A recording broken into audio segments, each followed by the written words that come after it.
जैसे हम ध्यान करते हैं तो बाहर यही बताया गया है कि बाहर देखिए कि गुरु उपस्थित है या उनका स्वरूप उपस्थित है और हम जो है ध्यान करते हैं तो हम ध्याता हो गए। तो इस प्रकार यह साधना कुछ काल तक चलेगी कि गुरु सामने उपस्थित है तो उनका मुखमंडल पर ध्यान करके दिव्य ऊर्जा को अपने अंदर भरना होता है और ऐसा लेते हैं, भरते रहते हैं। तो एक दिन ऐसा भी होगा कि ऐसा लगेगा कि जब स्टेज आगे बढ़ेगा तो ये अनुभव आएगा कि ये जो मेरा शरीर है गुरु का शरीर नहीं है।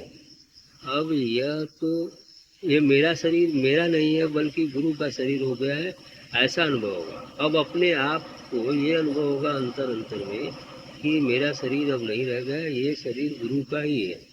और इस प्रकार बाहर जो ध्यान करते थे वहाँ रिक्त हो जाएगा, क्योंकि वो शुभ शरीर अब आपके शरीर में आ गया। अब बाहर लिप्त होगा तो अब साधना कुछ काल तक ऐसे ही चलेगी।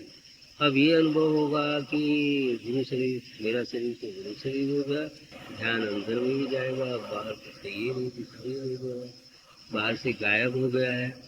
अब अंदर में ये देखेंगे कि हमारा शरीर गुरु शरीर है, ध्यान अंतर में अब उसी शरीर पर ध्यान करना पड़ेगा। ऐसा जो है कुछ काल तक चलेगा, फिर साधना की तीव्रता पर डिपेंड करता है। फिर साधना जब आगे पड़ाव बढ़ता है तो वहाँ पर गुरु का कारण शरीर आ जाएगा। कारण शरीर का मतलब है कि आकार थोड़ा सूक्ष्म से छोटा होगा और उसमें से दिव्य प्रकाश निकलता हुआ नजर आएगा, ऐसा अनुभव करेंगे। तो अब ध्यान आपका पुनः बहिर्मुखी हो गया कि गुरु का कारण शरीर की तरफ ध्यान जाता है। तो कारण शरीर का ध्यान करेंगे, उसमें से प्रकाश निकलता हुआ अनुभव करेंगे, फिर वही प्रक्रिया चालू होगी। लेकिन अब तो शरीर गायब हो चुका है और कारण शरीर आ गया है और इस प्रकार से अब ध्यान करते करते ये भी कुछ काल तक चलेगा। अब वो स्वयं घटित होता है, साधना के ऊपर डिपेंड करता है। जब समय आ जाता है तो सदगुरु व परमात्मा स्वयं ऐसा करता है, घटित होता है। अब जो है ऐसा करने से अब ध्यान गुरु के कारण शरीर पर चला गया। अब कारण शरीर पर ध्यान करते जाएंगे, जब स्टेज आ जाएगा तो फिर वही क्रिया घटित होगी। अब आपके अंदर में ये स्वयं महसूस होगा कि मेरा शरीर जो गुरु का सूक्ष्म शरीर था अब गुरु का ये कारण शरीर हो गया है।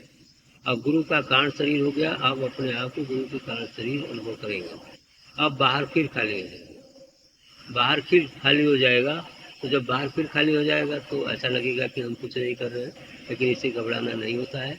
बाहर खाली हो गया, अब ध्यान करेंगे तो अपने में ही ध्यान करेंगे कि मेरा शरीर अभी जो गुरु का सूक्ष्म था उनका कारण शरीर, ऐसा अनुभव करेंगे। और ऐसा अनुभव करने से फिर कुछ काल तक चलेगा। अब साधना की तीव्रता पर ये भी डिपेंड करता है। अब अपने को आप गुरु के कारण शरीर मानते हैं। अब इस तरह से ध्यान चिंतन सब उसी पर होते रहता है। अब गुरु का ही कारण शरीर का ध्यान कर रहे हैं। इस प्रकार से अब आगे की साधना जब खाली वहाँ पर हो जाएगा तो ध्यान करते रहेंगे तो अब गुरु का वास्तविक स्वरूप आएगा। गुरु के वास्तविक स्वरूप अर्थात दिव्य तेजोमयी प्रकाश पुंज, जैसे चंद्रमा और सूर्य, इस तरह से दिव्य तेजोमयी प्रकाश पुंज आएगा। तब आपको आनंद की अनुभूति होगी और फिर ध्यान वहाँ करते रहेंगे। और अंत में एक दिन वो भी आएगा जब आप गुरु का कारण शरीर वहाँ मिट चुका होगा। अब आप शरीर विहीन हो चुके हैं, अब आप एक दिव्य प्रकाश पुंज हैं। यही निज स्वरूप का बोध हो गया, यही गुरु में लय होना हो गया। अब यहाँ से साधना अंतर्मुखी हो जाएगी और अंतर्मुखी साधना के माध्यम से फिर हम उस सचखंड उस नाम भगवान तक भी पहुँच सकते हैं। यस, ठीक है।